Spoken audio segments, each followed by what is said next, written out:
Hello everyone, and I hope everybody is doing well. So we are here to discuss if you have a Dell laptop and you are facing problems like your laptop turns on but the screen is black and in still running condition.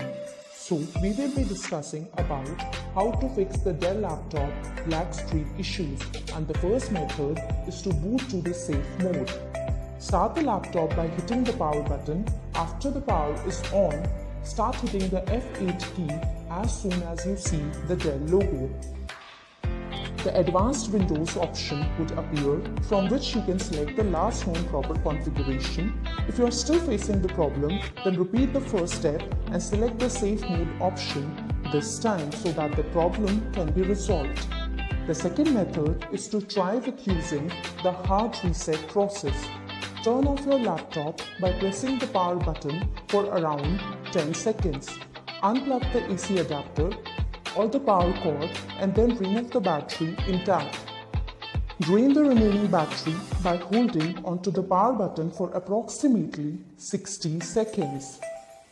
Plug on the power cord and attach the battery. Press the button after performing all the above steps. After clicking the start button, you might be able to see the screen again.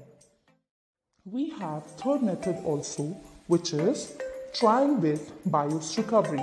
Turn off the laptop and connect to the power cord. Press the control key and escape key together until the BIOS recovery page appears. After the page appears, select the Reset NVRAM and press the Enter option. To start with the recovery process, click the Recovery BIOS and press Enter. I hope the above solution provided you with everything you require to solve your problem. Still, if you are unable to solve the issue, you can contact our given website and contact number. Thank you.